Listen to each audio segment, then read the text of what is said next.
Good afternoon. I am Professor Victor Ponce, and this is class number 032, the third week, the second lecture. The course is CIVE E638, Sedimentation Engineering. And the subject today is two topics. I'm going to talk about two topics. First, I'm going to spend about half of the time uh, describing the great swampland of Mato Grosso, where I worked three projects actually since 1979. That's a long time. And the second one is the issue of sand mining, which became a very political issue the last 20, 30 years in the Southland, Southern California, northern Baja California.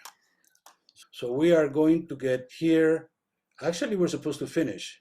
We're supposed to finish uh, from 8:25 to 8:31. But before I'm going to do this, I'm going to go to 8:32 because I think some of you, at least half of you, would be interested in how was assignment 2 supposed to come about. And so I worked a couple days ago the solution to the assignment O2, which I put it on the syllabus. So therefore, all of you have a chance to take a look at it later on. But I'm just going to click in there and show you that the active force was this, is the sphere, volume of the sphere. The resisting force was this. I already gave you the tractive force times the area, and the area was the area of the circle, because it's only the vertical motion or the vertical force. And when you equate equations 2 to 4, you end up with 3, which is what I asked you to do. If you have any questions about this, please let me know through the email. Okay, now let me give you a little history of my involvement in this great Pantanal of Mato Grosso. There's a couple of projects that I did there. The first one was in 1979 when I was hired to do hydrologic systems modeling over on site. So I spent 2 months in Brasilia, Brazil, the capital of Brazil, developing a model for hydrologic systems modeling. The basic idea was to figure out what was the effect of uh, a proposed plan of many dams that were going to be built in the swampland. There were 13 dams, reservoirs being planned, and I was hired to do the hydrologic modeling with, or rather without the structures and with the structures, because the downstream users, namely the next country, which is Paraguay, was complaining that the Brazilians were going to hold on to all the water and they were going to run the river dry. So the idea was to prove that that was technically not the case, of how much water was going to be regulated by the project. So that I did that for 2 months in 1979 when I was very young, as you can imagine. 79, it's what is it, 47 years ago or 45 years ago. Then I kept my contacts over in Brazil, and in 1995 I was called to do this study, which is the hydrologic and environmental impact of the Paraná-Paraguay waterway on the Pantanal of Mato Grosso. So I am going to cover this because it is a good example in geology, geomorphology, and sedimentation. It's a good example. It's a practical example. Besides, this report is very rich. It's about 150 pages. It covers just about everything. It had to, because I realized at the time that if I was going to do a comprehensive study that would be subject to no criticism, then I had to do a good job, and I did. I spent about 9 months to a year working on this project that I'm going to show you today.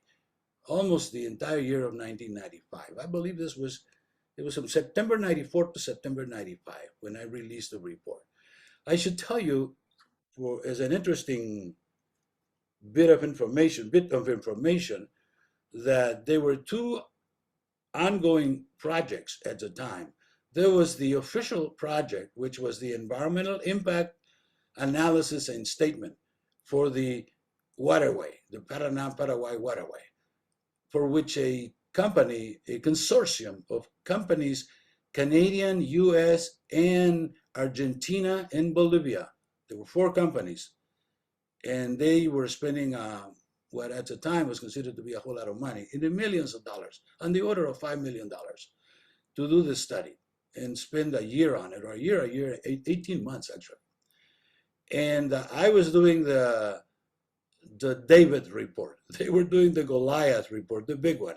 I was doing the David report. I was spending about $1 on the $100 and presumably doing the same thing.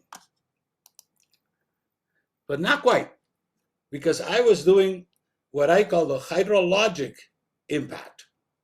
That is the hydrologic and environmental impact.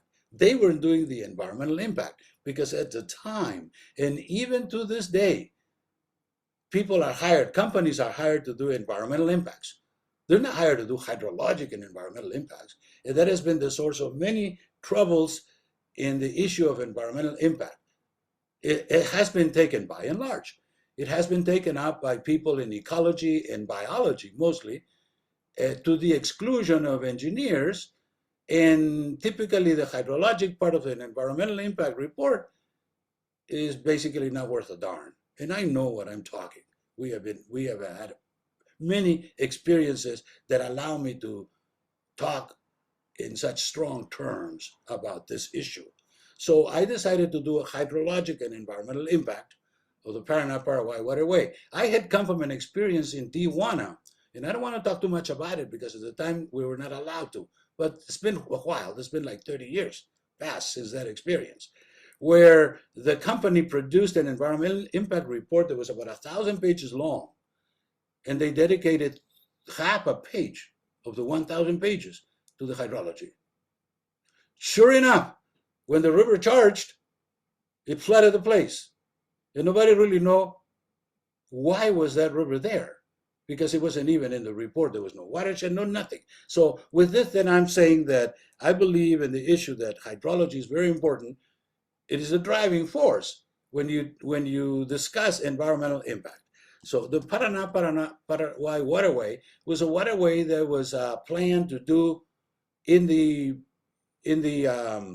Paraguay River that crosses it converts into the Paraná, and it goes all the way to Argentina. So it starts in the highlands of Brazil in Mato Grosso, the state of Mato Grosso, and it moves through Brazil, and I'll show you the maps, and eventually it gets to Argentina. It's a waterway. It was a project of 4 or 5 countries. It was Brazil, Bolivia, Paraguay, and Argentina, 4 countries that had to do because they were kind of sharing the river, and the river is the second largest river in South America, the Paraná-Paraguay. And what is the Pantanal of Mato Grosso? The word Pantanal is Portuguese. It means the great swampland. But because everybody knows the place for Pantanal, I just felt I could do that, Pantanal of Mato Grosso. So I'm introducing the word Pantanals for those of you that are not familiar with it.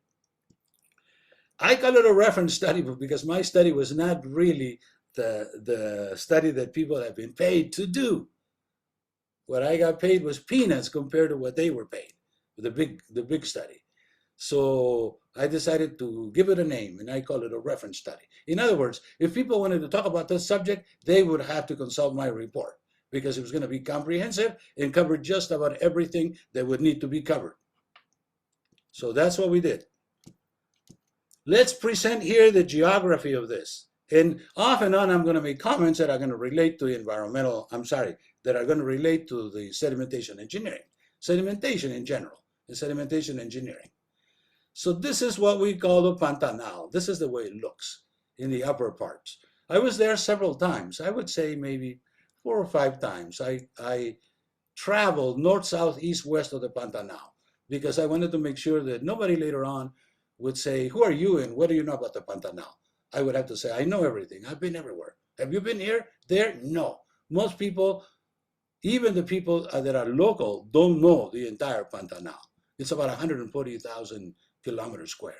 It's a huge place. And I'm going to show you, I believe in the movie that we saw this Tuesday, they indicated where was the Pantanal. It's in the smack middle, geographically positioned of South America. Okay, so we have the geographical background in here. Okay, here, this is a good map. Okay, let me pull up a little bit in here. Okay, there. This is a good map.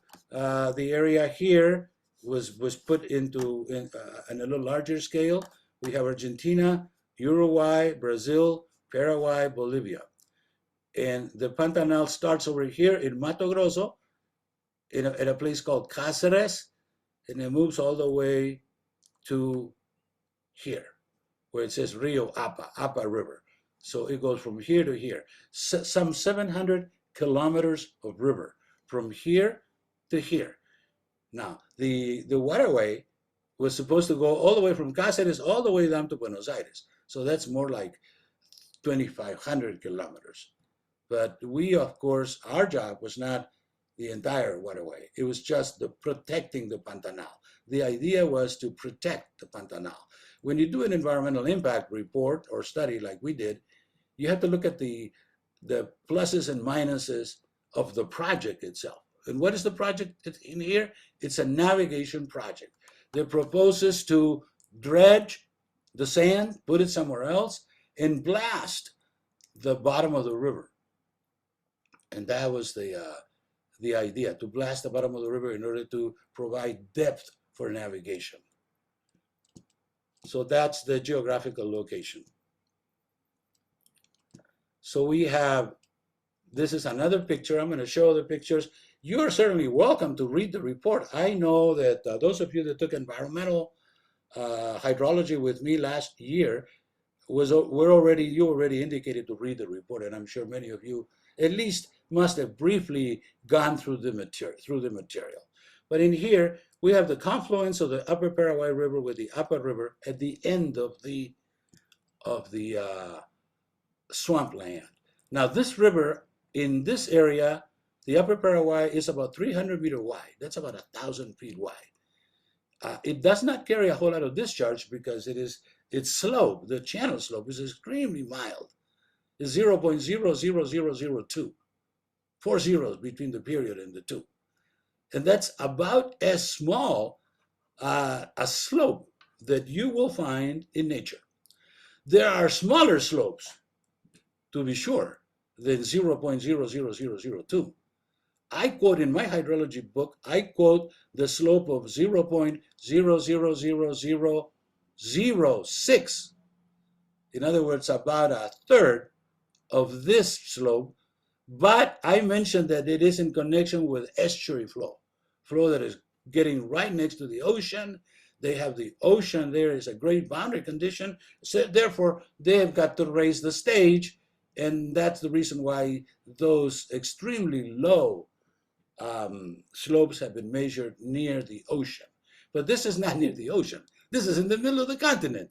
So there must be a reason there why we have such small slope in the middle of the continent. That's the first question that we got to answer. Okay, and it's a sedimentation question. It's a geology question, as we will see later on. Okay, in here, the area that is colored in the little pink is not pink. It is a yellow and kind of rose color. The area that is colored in here is the Pantanal. So the Pantanal is fat in the north, towards the north from Cáceres, but then it kind of dries out a little bit over here, but it gets all the way to here. Who owns the Pantanal? Well, it's part of Brazil and Bolivia. They both own it. Actually, the Upper Paraguay River goes from Cáceres all the way to Puerto Murtinho over here, and it is shared. In many places, it's shared as a border, a boundary between the two countries. Over here, sharing a little, not so much in here. Here, there's also sharing in here. You can see the Pantanal goes into Bolivia over here. Okay, so this is the Upper Paraguay River. And here we have location of gauging stations. We need to look at the gauging stations because if we want to look at the hydrologic data, you can only get the data where the gauging stations are. So as you can see, the various gauging stations in here, for instance, Amolar, Porto San Francisco, Corumbá, Porto da Manga. These unusual names are all in Portuguese because 70–80% of the Pantanal is being actually controlled by Brazil, the country of Brazil. Okay.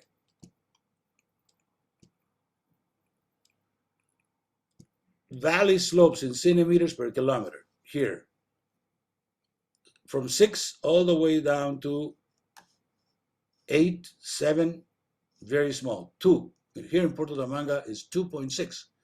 Here in Puerto Murtinho is 0.7 centimeter per kilometer. So that's even less than the value that I gave you, 0.00002. This is 0.00007.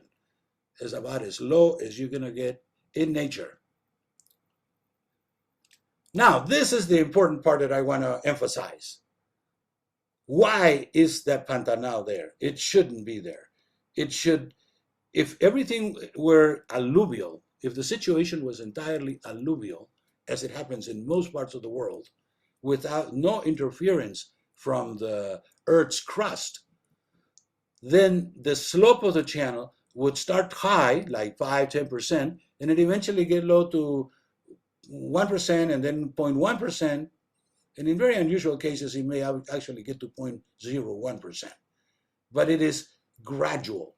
It's a gradual slope from high to low. That's the way it happens in most rivers that you can care to look at. This one, not though. Why? Because this particular river has a geologic control.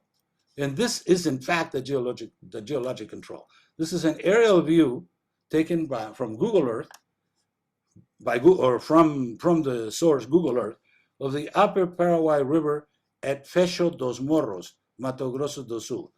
Fecho dos Morros is a word in Portuguese that means closing of the hills. So right in here, the upper Paraguay River is coming between two hills.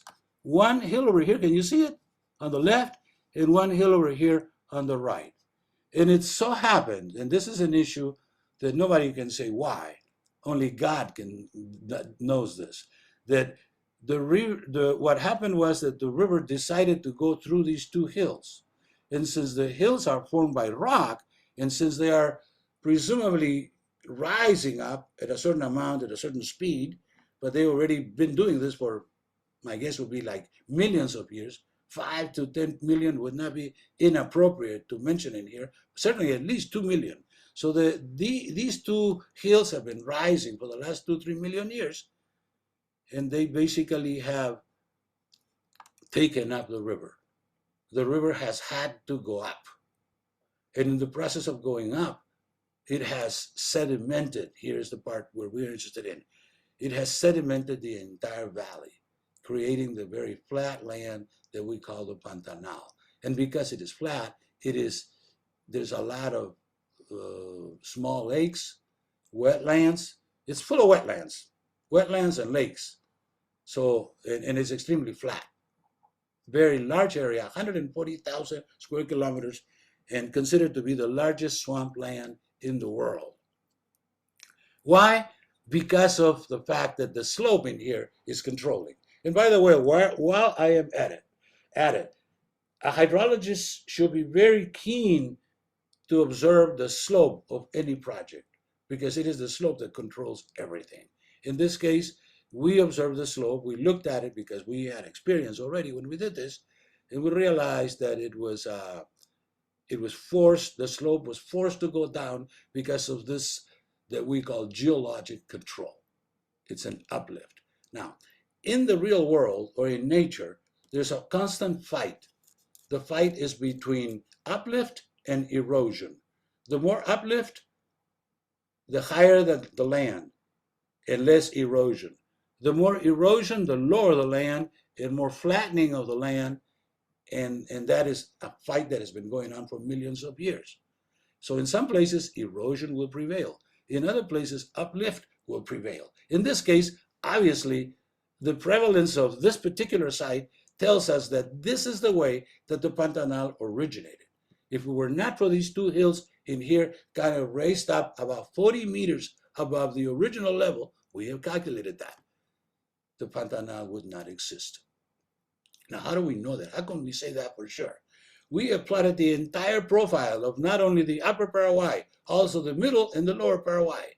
And what actually happens is that in Paraguay, in the middle Paraguay, because as this river exits Brazil, it also, exits this Fecho dos Morros, it also about 100 kilometers south, it exits Brazil and it gets into Paraguay. Well, in Paraguay, the river does a drop, a complete drop, and it's like goes back to the slope it should have had not had this feature, this geologic feature had not been there. So basically, we're saying that the Pantanal is there because it's been artificially raised by the uplift that happened right at this site. There's a lot of sedimentation over the years, allowed the plains to grow and to develop. And there was another interesting story in here, which is related to the climatology, in that the area is kind of low, but it is surrounded by high lands, like a area which is like a circular, more or less circular, a bit oval area, which is surrounded by highland, mostly cliffs, as a matter of fact, not just gradually growing up, but cliffs. So therefore, as a result of that, you have a situation where it rains a whole lot near the cliffs, but it doesn't rain hardly anything in the middle of the area. So the variation is between, near the cliffs is about 2,000 millimeters per year, which is wet, very wet. And in the middle, it's about 800 to 900, which is kind of in the middle of the climatic spectrum, is kind of dry. As a matter of fact, the Pantanal is not one weather, it's a series of weather-related features, ecological features. You can go all the way from cactus in some places where it's very dry to very wet areas, not similar, but kind of bordering with the Amazon rainforest, which is a bit up to the north of this area. Beyond the town of Cáceres, you would find the Amazon, immediately the Amazon rainforest and the Amazon River basin. Okay, so that's the rationale. As far as ecology in here, which is kind of all related, by the way, now we don't make any distinction. We have these plains and swamps of Mato Grosso. So the swamps are not exactly all the same because the weather varies, the morphology varies. So the people that have studied this have identified 12 types of Pantanal depending on the different types of vegetation. So that's for the ecologists to look at and see what differences are there. For instance, we have in here, this is the Pantanal near Corumbá, which is in the middle of the place, right geometric middle of the place. The area is very flat because of sedimentation, the sedimentation features and so forth. And because of that, over the years, it has developed endorheic systems. What's an endorheic system? An endorheic system is a system, a hydrology system that does not drain into the ocean. It just sits there. The water sits there and it eventually evaporates. Since it rains quite a bit in here, then these lakes are the saline lakes because they collect salt. Why do they collect salt? That's another story. But typically, evapotranspiration will evapotranspire the water, but the salt that is contained in there will not be evapotranspired. So over time, it will accumulate. So that white color that you see in there, it is salt that has collected in this salinas. They call them salinas. So it's not a total exorheic, but rather an endorheic basin. Okay, so proceeding in here, I already explained to you the why of the Pantanal. So now we have the geological setting with the stratigraphic units in the vicinity of the upper Paraguay. This is the formations. A geologist will understand this talk very well. Precambrian, Paleozoic, Mesozoic, and Cenozoic. And the Cenozoic is part of the Quaternary, which is only about 11 to 12,000 years ago. The Pleistocene and the Holocene. We actually are living now in the so-called Holocene period. First the Pleistocene and then the Holocene. And the Pantanal developed in the Holocene. The Pantanal as an ecosystem. Rock outcrops. So then the question that we need to answer at this point from our standpoint of sedimentation engineering is this an alluvial system? Or is it less alluvial and more geologically controlled? And the answer, it is. It is a geologically controlled system.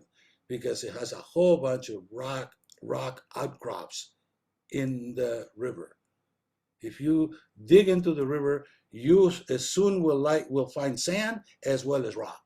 There's about 30 or 30, actually 40 rock locations along the 700-kilometer length of the Upper Paraguay. There's about 40 of them. So 40 divided by every 20 kilometers, there's about a rock outcrop. So that means that there was a lot of uplift out there. Uplift meaning the ground coming up, the rocks coming up. That's normal in the world. There's places in the world that are very active from the issue of uplift. We should know that. Okay, so let me just move on in here. So we have identified a whole bunch of rocks out there, and we would say then that the Upper Paraguay River is geologically controlled. Documented rock outcrops along the Upper Paraguay River from Cáceres to Apa. These are the rock outcrops. As you can see, there's 32 rock outcrops. They were documented by the Brazilian Navy. We just got a hold of the book and sourced it. We referenced to it. And in the stratigraphy of the various rock outcrops, what are the geology? What geology? The whole thing needed to be done. For instance, in here we have what is called a farolete balduino. It's a light post for navigation because it's very shallow over there. It's probably only about a meter or two deep at that point. And therefore, the government feels that they have to put in there that sign that basically alerts the boats not to hit it. Because if the sign were not there, then they would probably, if the water is low, you're going to have a problem, a navigation problem. So that's a famous farolete balduino. It's also been mentioned, and I will come back to this later on, that in 1941 they had a very dry period of drought, and rocks started popping out in this particular place. In other words, the rocks that are right below the farolete started popping up in the year 1941 because of the low level of the water during drought. Okay, so we got a geomorphological setting. We got to go a little faster here because otherwise we're not going to finish. The hydrological setting, the hydrography of the schematic, and so forth. Let me go in here a little fast.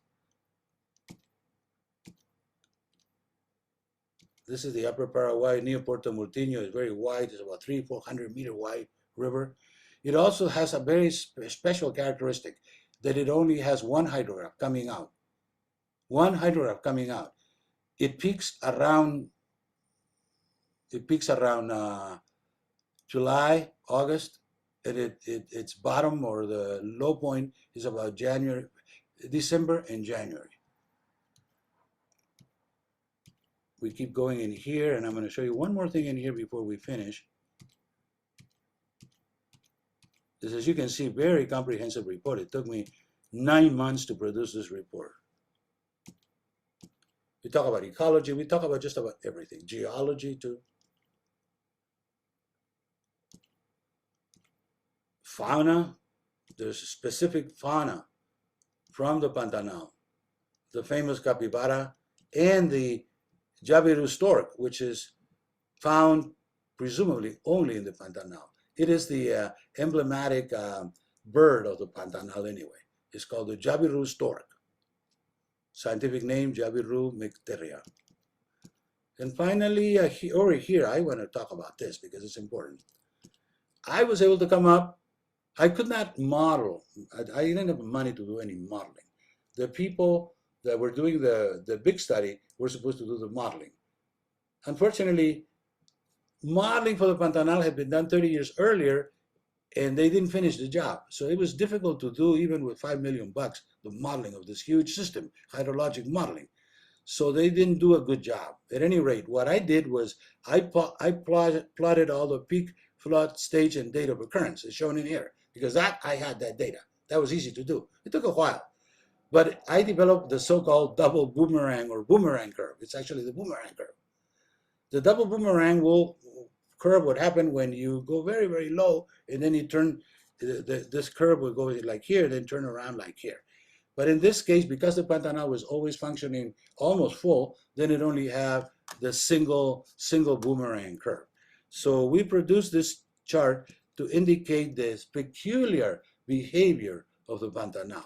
In other words, in here, as we show, the early peaks were in March if the river was relatively low, or I guess you could say the lowest it could be. And it was also March, the peak of the flow was in March if the river was relatively high. So then the question is, why? Why is this behavior like that? Well, it doesn't take too much to understand the way it works.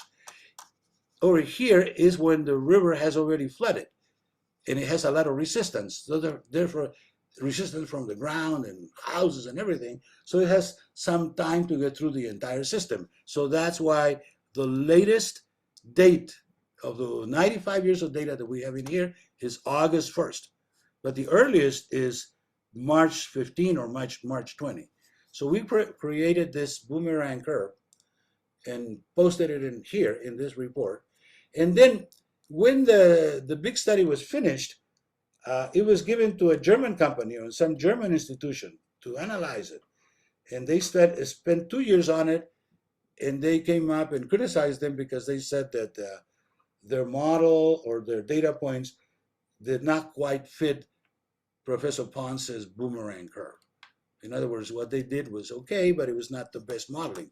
I don't blame them, because modeling this system is an extremely complex undertaking. It's not easy. So as you can see, they used, the Germans used my boomerang report to criticize the big report. And the rest of the work, I'm not going to dwell on it. You're certainly welcome to take a look at the, oh, I want to talk about this. The issue is, since this system goes up only once per year, then if you plot every year the high and the low, you'll get this chart in here. And as you can see, it's very reproducible, as a matter of fact.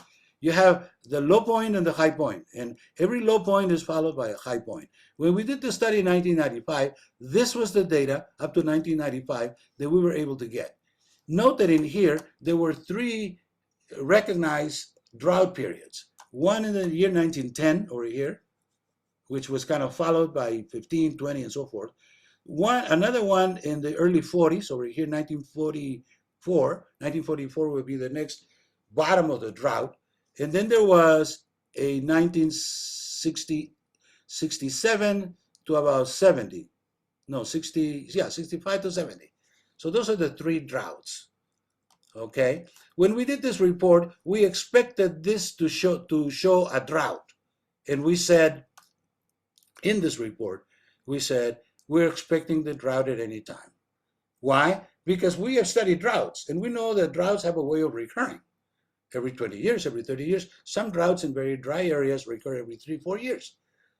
Normally in the United States, in the dry areas is 10 years, and in the wet areas is 20 years. But droughts do recur. In this case, it was 30 years, 10, 40, 70. So we expected the year 2000 to be of drought. That is, if there are no anthropogenic relations to put into the equation, but we believe that they are. Okay, so what happens was this. We have continued to plot, with the help of our Brazilian friends, the data. In this one that I posted today, it says Upper Paraguay River Eladerio, updated September 8, I posted today, adds 25 years of data, all the way up to prior to the pandemic, 2020. And as you can see, the Paraguay River has refused to go into drought. It was supposed to go over here into drought, and it has not. Today, I asked my friends over in Brazil to give me the last 2 years to see if, in fact, this trend that looks like it's coming down will continue to go down. I do not know. I can't tell you that. But at this point, we're saying that the drought has I'm absent from the Pantanal. Now, why? Why? And there's 2 reasons in there. And it could be any of those 2. And unfortunately, I don't have to tell you, I cannot tell you which one is the real reason, because that would require a study. presumably by the Brazilian government, because they own the land, or anybody that they hired to do this. But the issue is, why is the drought not coming? And there's one and two answers. The first answer is that it's an anthropogenic problem, sedimentation.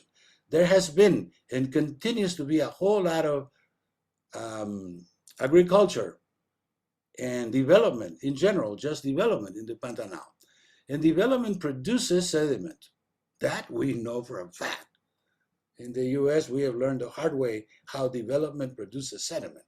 Recall the event of the early 30s, mid 30s, in the central plains of the United States, where they had the big drought, and it carried a whole lot of the sediment that was on top of the land, and it threw it into the ocean. We lost a lot of soil. As a result of that, the government decided to create the Soil Conservation Service, which in 1995 was turned into Natural Resources Conservation Service. So, finishing the story, it could be, one of the reasons could be that the same water is coming, or even less water, but it is at a higher stage because there's a lot of sediment at the bottom. Where did that sediment come from? That sediment came from the land, it went into the river, and it has a hard time moving because the velocity is slow. And we know that for a fact. The velocity is slow, the sediment is going to sit there and not going to move, but it's going to raise the stage. That's one. The second one is a little harder to prove. That is global warming. Everybody knows that global warming is here.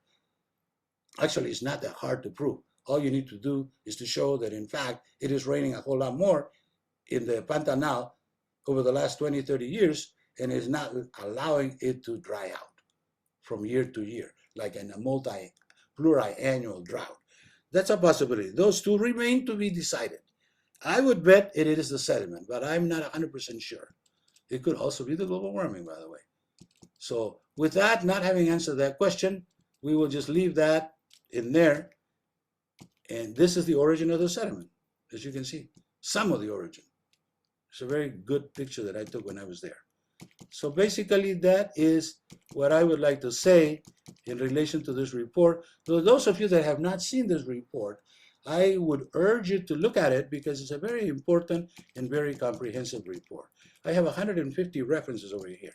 I figure that even when I do a report, I have to be very comprehensive because I don't want anybody coming back and saying, excuse me, Professor Ponce, you didn't do a good job, because that hasn't happened in my career, because we are always extremely meticulous. Does not happen, simply.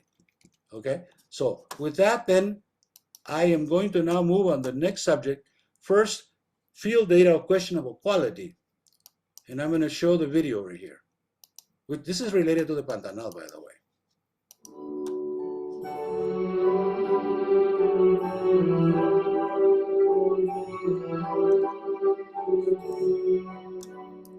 When I was in the Pantanal early on my second study, it was the second study, I went in there and gathered all the data. I have friends which allow me to get to the data. And I also got some sediment data. And the story of the origin and the source of that sediment data is right here.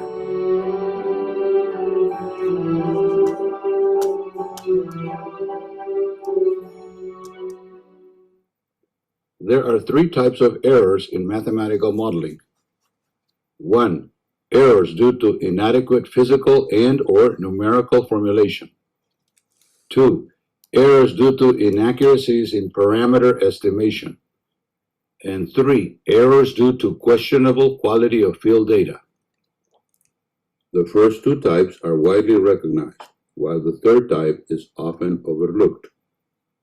Data of questionable quality may be due to inappropriate procedures, recording errors, equipment defects, and/or non-stationarity of the data. Thus, mathematical models may not necessarily seek to match the field data in every case. In 1995, I completed a study entitled Hydrologic and Environmental Impact of the Paraná-Paraguay Waterway on the Pantanal of Mato Grosso, Brazil. Earlier, I had traveled to Rio de Janeiro, Brazil, and met with Newton Carvalho, a colleague who had spent several years doing field measurements in the upper Paraguay River. Together, we visited the appropriate agency in search of the field data to use in the study. There was plenty of gauge data, which we collected dutifully. In addition, we found a limited amount of hitherto unpublished sediment data, consisting of monthly sediment concentration at two gauging stations, Cáceres and Puerto Esperanza, for a 5-year period, 1977 to 1982. Newton himself had participated in the sediment measurements. I thought it important to publish the sediment data, not only to complement the hydrologic impact study, but also for purely historical reasons. The study report was published in August 1995. Several months later, I got a call from Steve Hamilton from Michigan State University, who had spent several years working on the upper Paraguay River. He mentioned to me that in his experience, there was something wrong with the published sediment measurements. Some of the concentration values, particularly the November 1977 Puerto Esperanza data point, appeared to be too high. Immediately after hanging up the phone, I called Newton for clarification. I asked him, "Newton, can you think of anything wrong with the 1977-1982 sediment data for the upper Paraguay?" He paused for a moment and said, "As a matter of fact, now that you mention it, we had some sample leakage during transport, which may have caused some of the concentration values to be too high." Thus, the moral of the story is, publication of data does not imply correctness in all cases.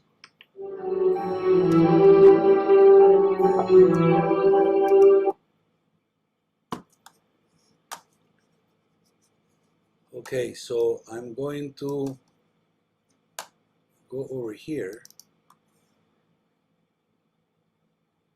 Okay, oh, and finally the untimely drought. This one, I had it on video, but I thought I would show you the vector instead of the video. Navigation in the upper Paraguay has been a concern of many. Many people in these countries have thought about using the upper Paraguay River for navigation.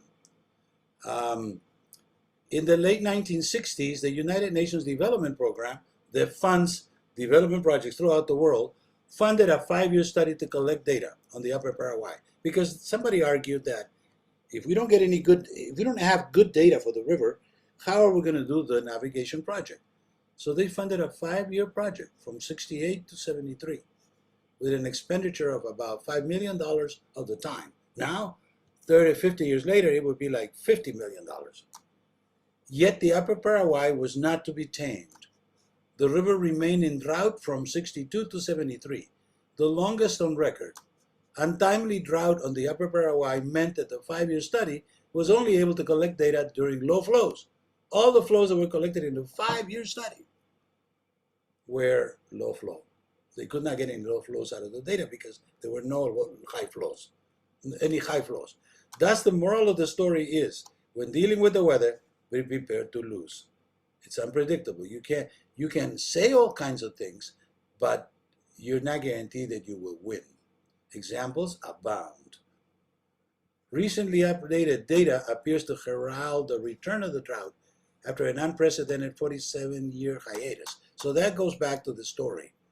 And to finalize, I do want to say the following. I want to complement what I just said earlier. When dealing with the weather, be prepared to lose. Okay. In the year 1905, the people from California were developing Imperial Valley. And we needed to do some work in Mexico because we had a channel that picked up or pulled the water in Mexico and brought it back downstream because the valley returns. In other words, you could send the water from Mexico by gravity to the United States. And we decided to wait for the flood so that we will do the work after the flood. Because engineers of the time, which were very well versed and very good engineers, had examined the record of 27 or 30 years on the Colorado River. There were no more records than that. And they felt that there was only one flood. If there was going to be a flood, it was going to happen only once. And then right after that, you could go ahead and do the work. So they did that. They waited for the flood, and the flood happens. So they started their work right after the flood. And within a month, they had another flood. Unpredictable, because it had never happened in the 27 years of record that they had. So they lost. They lost everything. As a result of that, we had the Salton Sea flooded and all kinds of other stuff that the stories will tell. As a matter of fact, we are going to be covering that ground later on, I believe we do. So I'm going to finish in here with this. And our next subject, we have 30 minutes to discuss a very complex subject. There's a lot of reading. There's hardly any equations in here. So I figured it was probably appropriate. The first thing I'm going to do is I'm going to tell you a little bit of an experience that I had many years ago. I can tell you exactly when it was, because it was when Cesar Erkan was one of our students, and he was here. This would have been in the year 2000. So in the year 2000, the government of Mexico decided that they want to inventory the amounts of sand in these two rivers, the Las Palmas River, which is south of Tijuana, and the El Barbón Guadalupe, which is east of Ensenada. These are two large rivers, and they contain sand, sand in the bottom of the rivers. So they wanted to find out how much sand was there, so they could license it out for exploitation. So there was a meeting down in Tijuana of the smart guys, the professors of the universities, and they invited me to participate in the meeting. So prior to that, I told my student, Cesar Khan, I said, Cesar, let's plot El Barbón Guadalupe, because we had worked on El Barbón Guadalupe and we were very familiar with it, not with the other one. And I said, let's plot the profile of El Barbón Guadalupe. And by the way, this, I believe at the time, I think did it by hand, plot the profile. We got all the maps, all the quad sheets and so forth, and measure the elevation and the distance. And we came up with this graph that shows how the profile of the El Barbón Guadalupe. El Barbón is over here. And then once it gets passed from Real del Castillo into this canyon, it's called Guadalupe. The Valle de Guadalupe is over here. I don't know how many of you have been out there actually. The Valle de Guadalupe is well known in Mexico and around the world for their wines. There's a whole bunch of wineries out there. And they presumably produce a lot of wine. I'm not a wine drinker, but I'm telling you that are very famous. It's a very famous place, the Valley of Guadalupe, a little bit north of Ensenada in Baja California, Mexico. So we already knew that this place here, Real del Castillo, had a lot of sand. Why? Because there were people already exploiting it. And I had been knowledgeable in the area since the year 1992, and I'll tell you that story about later on. We also knew that there were two other places here. In San Marcos and then the Pozo del Muerto, there were sand extraction, some sand extraction going on. But the government, in their wisdom, wanted to do a complete study of the whole thing.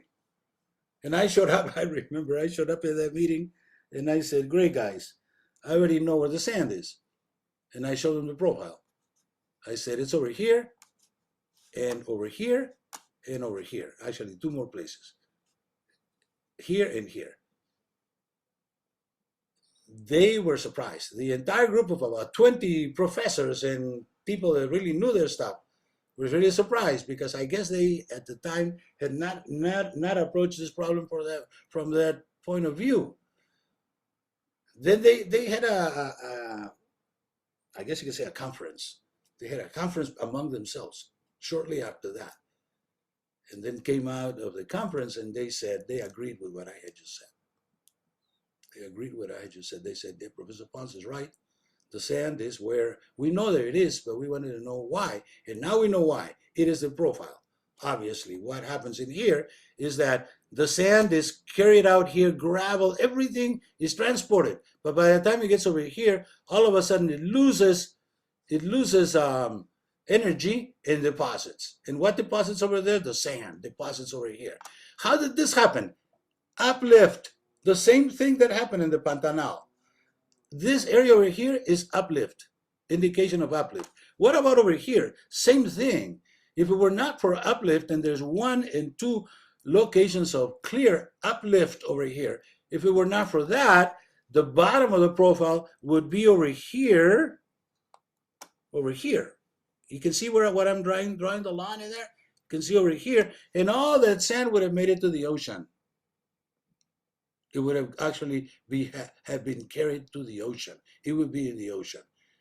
Is that good or bad? Well, you know, Professor Ponce, I've said many times, and I continue to repeat, the only law in the world that we know of, or that most people should know of if they don't, if that is we win something, we lose something. And if we lose something, we win something. In this case, the sand is lost, but goes into the ocean. And in the ocean, it protects the coasts, because the ocean always wants to erode the coast. But if you feed it sand, it will not erode the coast. Everybody knows that, okay? So if the sand is retained artificially or naturally, it would eventually end up eroding the ocean. In this case, it was natural. It was not artificial. If we come in here and put a dam to hold water, and we eventually end up holding sediment, the same thing will happen. You will have downstream effects, local and general. So that's what we're here to study the effects of our usage of the sand, if we wanted to use it. Do we want to use it? And the answer is yes.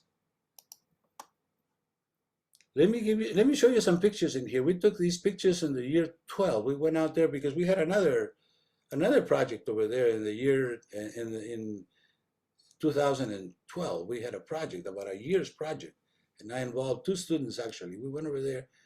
At this time, 12 years have gone by, and they're already mining extensively.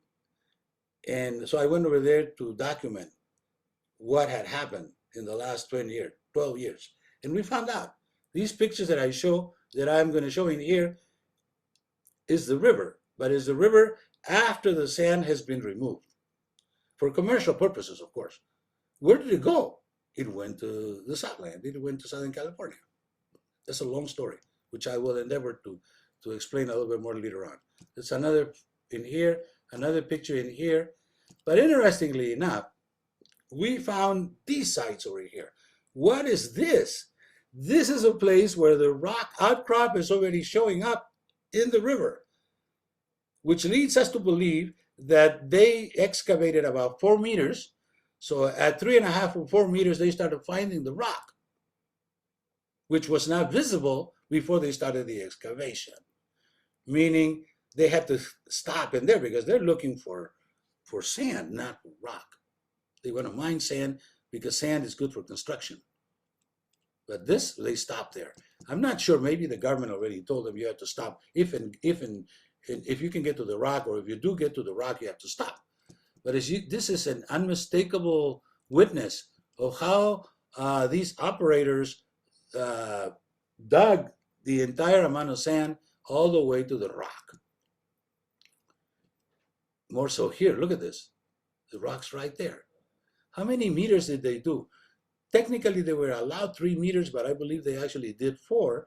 It doesn't matter, plus minus 1. The point is that they were taking all that sand. More of the same.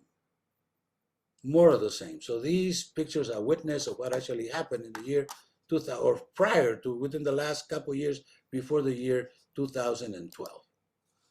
Okay, so that is the sand mining in El Barbon Creek and the sand mining in the Ojos Negros Valley.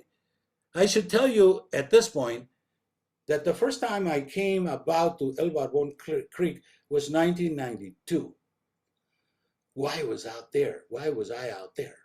The answer was that some acquaintance of mine had referred me to the university in Ensenada, and there was a student over there that wanted to do a thesis, and they chose me as a co-director of the thesis because I could not being an employee of the university, I could not be a full director.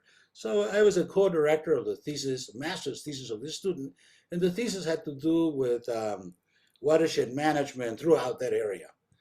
So we decided to visit various places, and we ran into El Barbon, we ran into all those places. And I saw the rivers when they were virgin, where they had not been exploited. And the first thing that occurred to me, I remember that very clearly.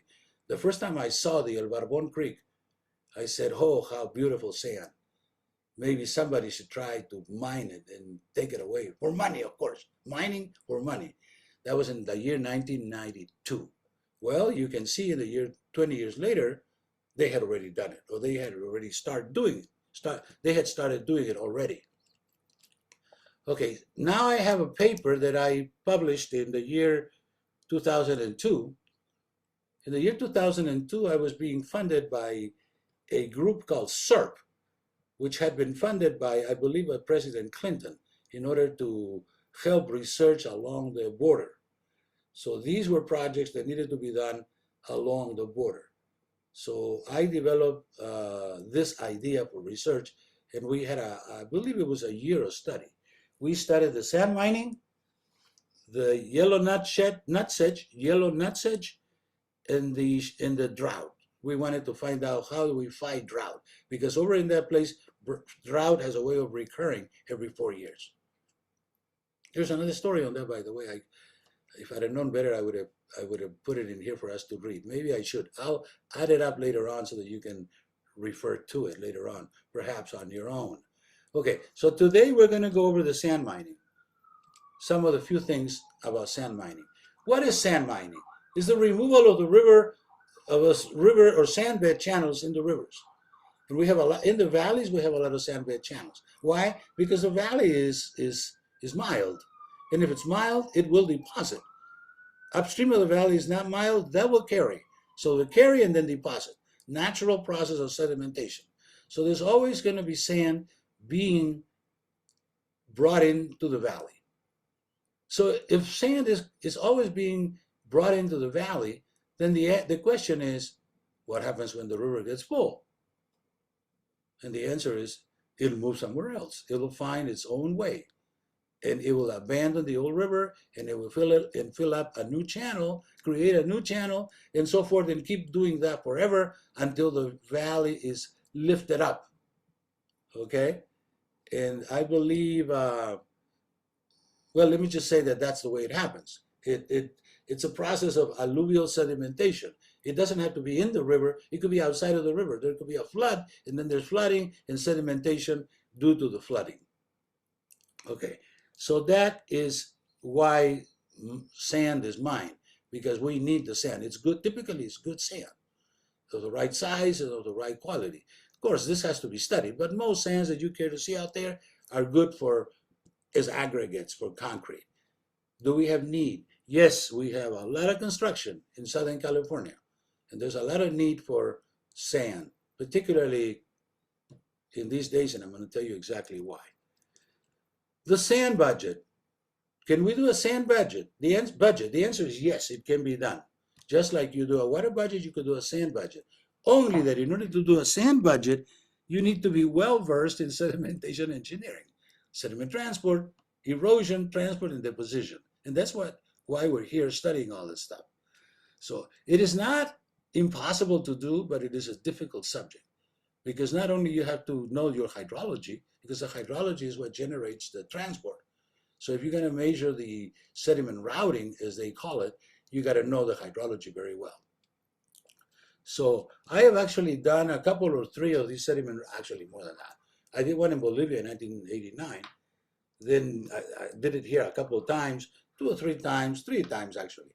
I have had to do sediment routing for projects, and applied all the knowledge that I could muster at the time, models and so forth. I myself have actually developed a sediment router model for application in Bolivia in 1989, which I still have out there. Not that I use it. I mean, I'm already almost retired, but the models are there. And if you don't want to use your own models, you can always use a government model, like HEC RAS. HEC RAS will definitely do some routing for you. No question about it. Okay. As to learn about routing, you can learn about routing in our course 632. That was last semester. We taught that in the fall. But at any rate, all these knowledges have to be, pieces of knowledge have to be put together in order to come up with a sediment routing model. We need to concern ourselves with the environmental issues also. We're not doing this out of nowhere. There's always biota in there. So we either need to do the biotic part, the ecosystems, or we need to hire the ecologists that would do this.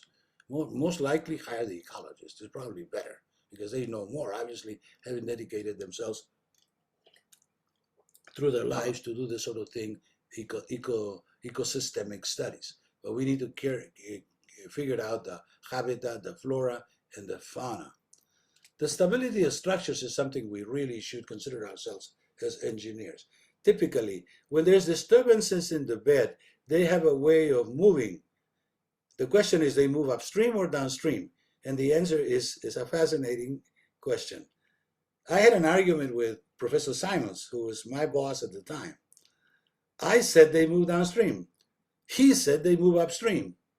I wasn't going to argue with Simons because I was going to lose. He was my boss. So I kept quiet. But then later I found out that we were both correct. The answer to that dilemma is, if the transport is three-dimensional, it'll move upstream. If the transport is one-dimensional, it'll move downstream. How do I know that? Because we have done several sediment routing studies and shown that in a one-dimensional model, which is a high idealization, the system, the hole, the borrow pit will move downstream because we were using a one-dimensional model. But if you go out there like a fox, like Daryl Simons in the field and sit there and observe the situation, if there is a nick point as shown in there, the nick point will move upstream like a cataract. So both of us were right in this connection, but that has got to be, the distinction has to be made. A nick point is a three-dimensional phenomenon, while the sand gravel extraction, it's typically a one-dimensional and it will move downstream. Now, the issue is, if you have a structure in here, let's say you have a structure downstream, if the one-dimensional phenomenon is prevailing, the structure would be undermined. The piers will be undermined. The structure will fail. Would it happen up here in upstream? Yes, the same thing. If the nick point is strong enough to advance, it will attack the foundation of the bridge and the bridge may fail. Has this happened in the world? Yes, it has. Many instances. I cannot quote specifically right now, but I know that has happened. I know specifically of a project that was done by my boss, Daryl Simons, in conjunction with Professor Lee, who was one of our associates at the time. And they realized that the nick point was moving up. They had a bridge over here. And what they did was produce a very big structure over here that would not allow the nick point to proceed further upstream, thereby protecting the bridge. So those are the engineering solutions. But we always have to be concerned that every time we have sand mining of any kind, the structures that are within nearby, I would say a distance of a few hundred feet, 300, 500 feet. If it's more than that, it would be more difficult. It can always be modeled. There are one-dimensional models out there that would do this for you. We have models, we have developed models that would show how long would it take and so forth. It's usually a very slow process, so it's not going to happen tomorrow, but it may happen 3 months down the road. It typically also depends on the nature of the flow. If the river is ephemeral, it will take much longer because there's no water over there. But if the river is like intermittent, it may happen much sooner. You can see because there's water out there to move the particles. Effect on groundwater, this is an iffy issue. I am not sure. But I do realize that as some people argue out there, in Mexico particularly, that if the groundwater is on the surface and you dig a hole and you go below the groundwater, all the water is going to be evaporated and you lose that resource. And there's something to be said about that kind of thinking or the line of thinking. If the groundwater is very near the surface, it would be subject to evaporation. So the groundwater level needs to be studied. Physical, water quality, ecological. Management of sand mining. I'm not going to dwell too much on this. I will have you read it. These were not my graphs. And unfortunately, I don't recognize an author, a reference in here. So I probably had made a mistake in here. I'm not exactly sure. This was done 25 years ago. I'm not exactly sure how is it that I ended up having this graph, which I did not do, and not have a credit in there. I'm usually very careful about credit. When we pull something out of the web, now everybody's stuff gets stuff on the web, but a lot of people require that you credit the work that was done by other people. Okay. So this is the sand mining in El Barbon Wash. So this is the same picture, only this was July 2001. Regulation of sand mining in the United States. Why is it that the Mexican government in the year 2000 decided to have this meeting with all the academics to figure out what to do about the sand mining, particularly they were concerned about the degree or rate of replenishment of the sand, because they were basically in the business of licensing the amounts of sand that would have to pull out by different operators from the bottom. So they wanted to say you're allowed 10 million cubic yards, or cubic meters actually, and once you're done with the 10 million, we're going to hold off and wait until how many years, Professor Ponce? And Professor Ponce will come in with his router model and say, well, if you remove the 10 million, you have to wait 50 years for another 10 million to refill the area. That's the way it is, because these rivers don't move all the time. Sometimes they don't move. They don't move for 6 months. These are ephemeral rivers, right? So these calculations have been made. The Mexican government was going to license the two rivers. I've told you, Las Palmas and the El Barbon Guadalupe. Why were they going to do that? The reason is because the U.S. Army Corps of Engineers in the United States had gotten to, in the late 90s, had gotten to regulate all the rivers in the United States on the grounds that Section 404 of the Clean Water Act allowed it. The government authorized to deny or restrict the specifications of any defined area as a disposal site. So therefore, the government basically, the U.S. government basically told the operators, you can't do this anymore. In Pala River, there were a bunch of operators in the early 90s and they all disappeared by the year 2000. They usually cut them off or gave them a couple of years. They said, a couple of years, you can do as much as you want. I was there, I visited once. I was there only once. I visited one of the operators, this was in the late 90s. And I said, what's going on? Or tell me what's going on. And he said, well, you know what? They gave me a couple of years to get out. I said, oh, cool. Well, that's nice. You have a couple of years, at least a couple of years. You're not out tomorrow. He says, yeah. So then I asked him, how deep can you dig? In other words, how much sand can you get out?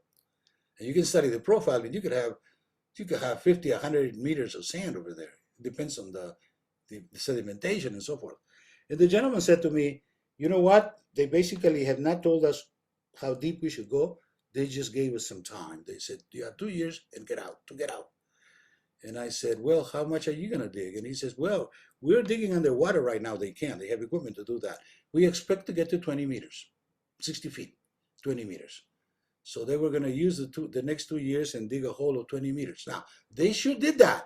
Then I came back. I mean, it's not too difficult to get to Pala. From here, it's only 45 minutes. Okay, I was there in the future, and I believe there's a lake out there right now where these people dug the 20 meters. It's a lake because the groundwater is there. They can't remove the groundwater just like that. So as you can see, all the things that are happening. The strategies for the Ojos Negros Valley. The strategies are that they're going to mine it, and they have been mining it. Usually, the operators are joint ventures, Mexican and U.S. Why is that? Because the U.S. has the money. The operators, these are large global companies, by the way. The sand operators are global companies. I don't remember the name right now. They're huge people. They have a lot of resources. However, there's a however. They cannot go to Mexico because Mexico is very protective. The country of Mexico is very protective about their resources. So what they can do is go into a joint venture with a Mexican partner. So it'll be like, I don't know, maybe 50-60, 50-50, 60-40, whatever it is. I'm not really privy to the pieces of information. But they go joint venture, at least on paper, it looks like a company where both American entities and Mexican entities jointly participate. And therefore, they have the permission to get in, and they operate and they extract the sand. They've been doing this since about 1998. And I was there, the last time I was there was the year 2012. That's 10 years ago. And they were still doing it. So I don't know if they finished it and they left. I haven't been there, to be honest with you, in the last 10 years. Very little reasons for me to go out there and check it. I don't have those projects anymore. The 2012 project was a project paid for by the university over there. But after that project finished and the people kind of disappeared, I didn't have to go back. So the information that I'm giving you today is at least 10 years old, 2012, perhaps even 20 years old. The latest information is 10 years old. Where is this located? It's over here. So this is a map that I pulled out. It's a commercial map. So we have San Diego over here, Tijuana, Tecate, Ensenada, Ojos Negros. So Ojos Negros is this valley is where the sand is, because the El Barbon Guadalupe comes from here, from Laguna Hansen, as a matter of fact. From Laguna Hansen overflows into El Barbon, over here like this. And it goes around here somewhere. And it goes by Ojos Negros. Ojos Negros is south of that river that I was showing to you. Okay, and right now we have in here the Ojos Negros Valley and El Barbon Wash. This is the Ojos Negros Valley. B is the river coming down, and C and D is where they're actually mining it, or they were mining it at the time we did the study, which was 10 years ago, the year 2012. It's another, the year 2002 and 2012. I have combinations from those visits because I was there actively in the year 2002, as well as 10 years later in the year 2012, and they were still mining. This is a picture of my associate from India, Mr. Shetty, who was with us for a year, a little more than a year, and we went out there and wanted to get an estimate of how deep was the excavation. And I know Shetty is about almost 6 foot tall, 5 foot 9 inches. So you can see that at this point, in terms of meters, we're probably looking at 2.3, 2.4 meters of excavation. Regulation of sand mining in Mexico. I don't really want to get into this because anything I said would be, at this point, would be 10 years old. I really don't know. I have not followed through. But I know that they intended to sell all their sand. They wanted to figure out how much was there so that they could issue a permit. And they probably, by this time, they have sold all the sand that was out there. And now nature is going to try to replenish it. But it will take some time for that to happen. More of the same. And then the summary. Sand originating in the mountains of Sierra Juarez is being deposited in El Barbon Wash. The deposited sand is high quality construction grade material. Current environmental regulations in the United States have effectively discouraged sand mining from continuing to mine stream beds in Southern California. In the meantime, the cost of sand has nearly doubled. El Barbon Wash has been sand mined for about 2 years. Total volume of extraction to date is about 1 million cubic meters, and mining continues. And the date of this one is 2002 because that's when this report was put together. There was another report put by the year 2012. Very comprehensive report. Unfortunately, that report was done in Spanish, and we never had the wherewithal to translate it into English, so I can't show it to you. But I do have the report, our report that was done in 2012 with sediment routing, all kinds of fancy stuff out there. Sediment routing computations show that the amount of sand that is likely to be deposited in a 13-kilometer reach of study, which is where the sand was, is a period of 50 years. 5.5 million cubic meters in a period of 50 years. So presumably that is what could be licensed. Properly executed sand mining will reduce flood hazard. That is true, because reduce flood hazard because you create a larger cross section, right? Properly executed sand mining will have moderate environmental impacts. Properly executed. moderate environmental impacts. We always try to minimize the effect on the environment of any project. We do that. We've been doing that for 30 or 40 years now. Socioeconomic impacts of sand mining are expected to be substantial. National emergent regulations for sand mining are currently being considered by the Mexican government. I cannot tell you the details. For one thing, I'm not Mexican. I have to go out there and inquire, and I probably wouldn't even get the whole information. So I can't really knowledgeably talk about this subject, about Mexican regulations. But that's part of it, okay? So we stop in there. We exceeded our time for a couple of minutes. So I'll ask for your indulgence. And at this point, what I like to do is to stop the video. So if there are no questions, I will see you next Tuesday with a new subject. I believe the subject is erosion. Okay, bye-bye.